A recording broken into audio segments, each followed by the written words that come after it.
Hello friends, in this third lecture we are going to see the procedure at the Board of Discipline or the disciplinary committees.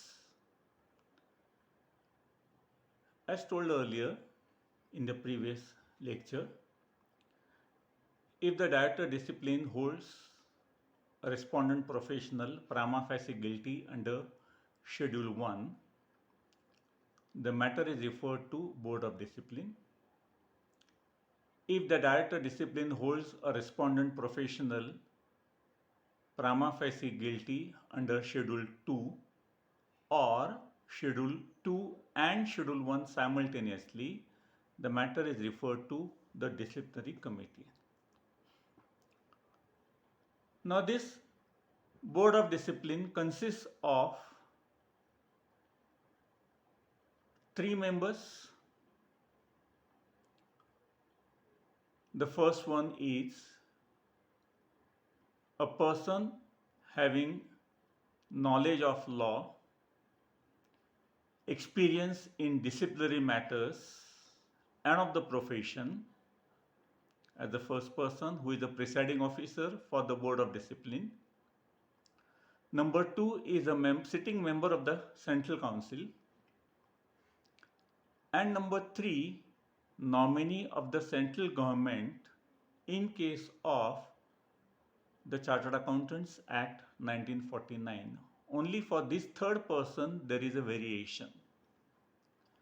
In a sense, for Chartered Accountants, the third person is the central government nominee, whereas for the cost accountants and the company secretaries, the third person is chief executive of the respective institutes.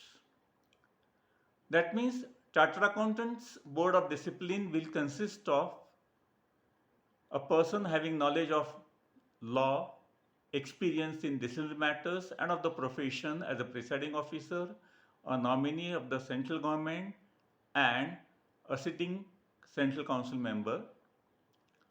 For the profession of cost accountants and company secretaries, the 3 members of the Board of Discipline will be a person having knowledge of law, experience in disciplinary matters and profession as the first person, as a presiding officer. Number 2, Central Council member.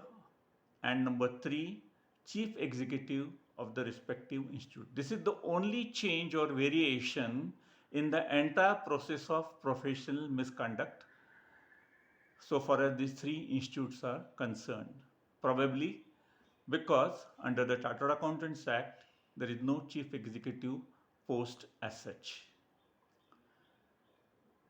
Now the decisions of the Board of Discipline are taken by majority and there are quorum for this is 2 persons. Powers of the Board of Discipline is either a reprimand or removal up to 3 months and fine up to rupees 1 lakh in any combination. This is not either or, but any of the way in which the Board of Discipline can award the punishment. Now as to the disciplinary committee, it consists of 5 persons: president or vice president of the institute, 2 sitting central council members and 2 central government nominees. When I had occasion to represent before the disciplinary committee, at that time the central government nominees were, one was ex-tribunal member and other was sitting principal chief commissioner of income tax from Bombay. In last 1 year or so, the central government nominee is the former president of the Institute of Chartered Accountants of India before the disciplinary committee of Chartered Accountants under section 21B of the Chartered Accountants Act. That means central government can nominate a professional ex-president also. The decision is again obviously by majority and the quorum for disciplinary committee is 3 persons. The powers of the disciplinary committee is either to reprimand A, B is removal for any period, it can be for life also, and C, fine up to rupees 5 lakhs. I may inform you that the auditors of Satyam Computers, all of us are aware about the scam. There were 3 persons who were removed for life and had a fine of rupees 5 lakhs each.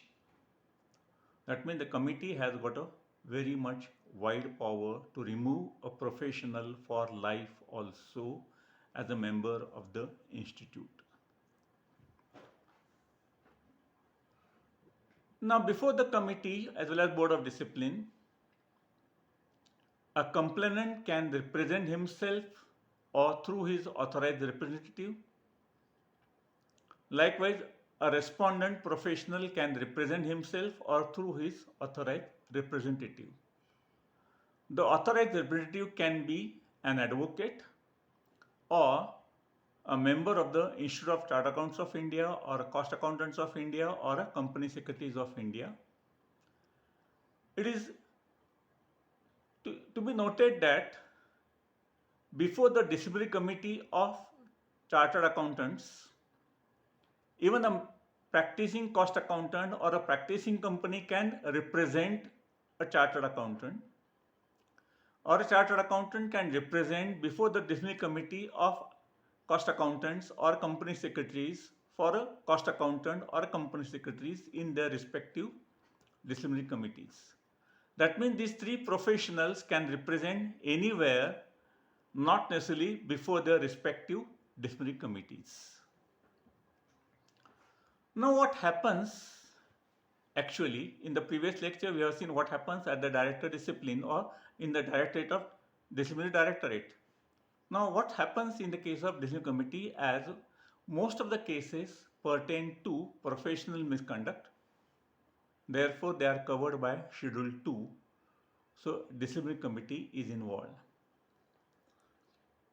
As to the procedure for disciplinary committee, the charges are framed and the presiding officer, that is president or the vice president, asks the respondent professional whether he is agreeing to the charges given by or arrived at by the Director Discipline in his prima facie opinion. If the respondent confirms or agrees the charges levied by the Director Discipline, the issue gets closed. There is no need to go further. However, if the respondent says that he is not agreeable to the charges arrived at in prima facie opinion by the Director Discipline, then the further procedure will start. Normally, the law provides it will be fixed on the next day, but in practice, the hearing starts immediately thereafter. The arguments are to be made by the Director Discipline, but generally, whatever his written submission in prima facie opinion is before the committee. The complainant may argue only on the issues not covered by the Director Discipline in his prima facie opinion.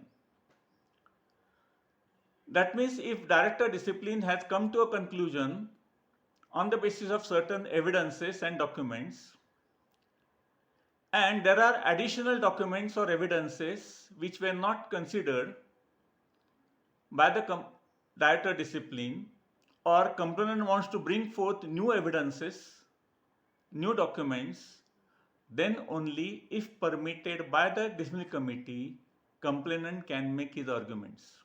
That means complainant cannot start his arguments on any complaint. He is allowed to argue if and only if so allowed by the disciplinary committee, and only on those issues which were not covered by the Director Discipline. Obviously, the respondent is required to give his replies based upon his documents and evidences. All the three parties, that is director, discipline, complainant as well as respondent, can produce the witnesses.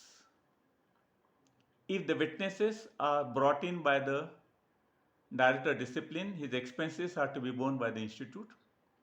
If witnesses are brought in by the complainant, his expenses are to be borne by the complainant. And likewise, if witnesses are brought in by the respondent, naturally his expenses are to be borne by the respondent.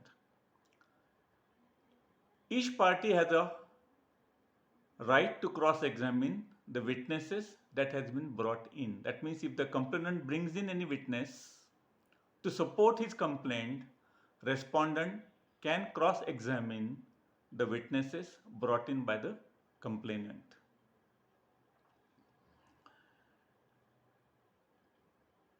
After having heard the arguments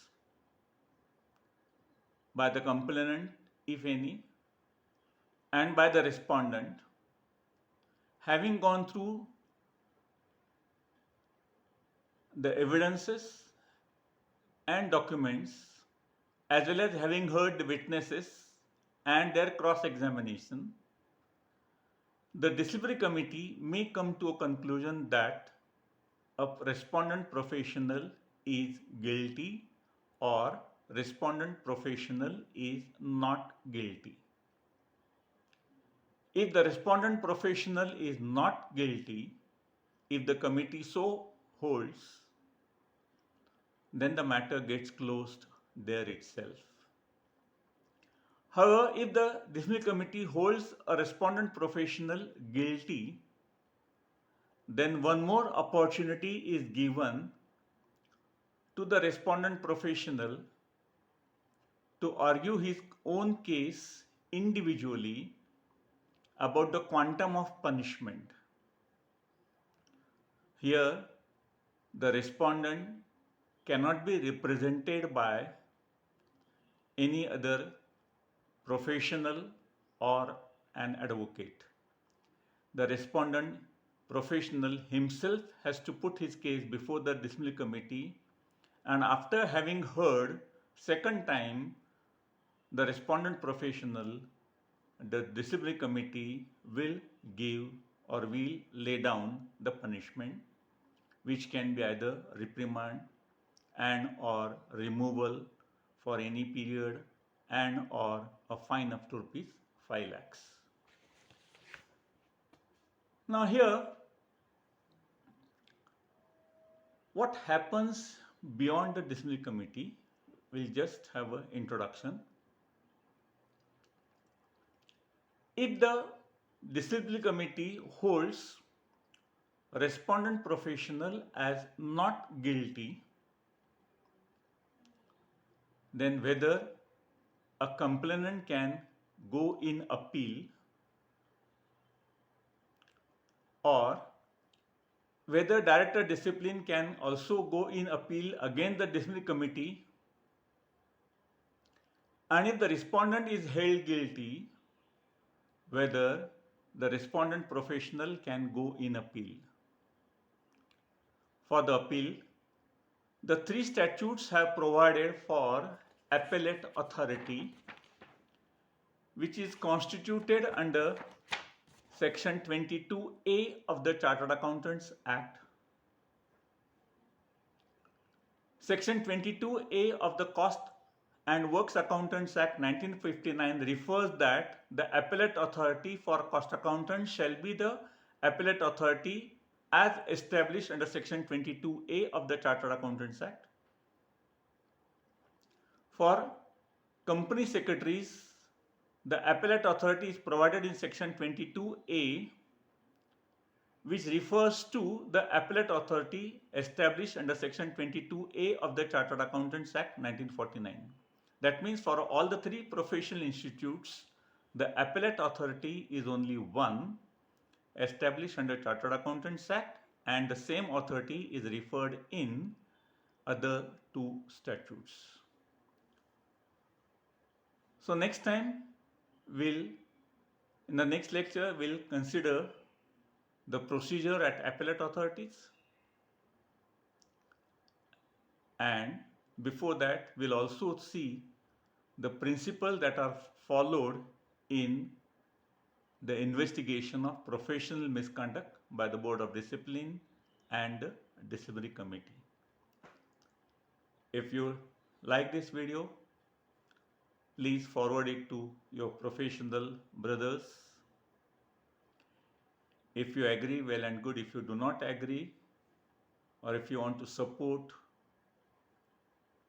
or if you want to comment, kindly email me at sharadvazeytc@gmail.com. I thank you very much.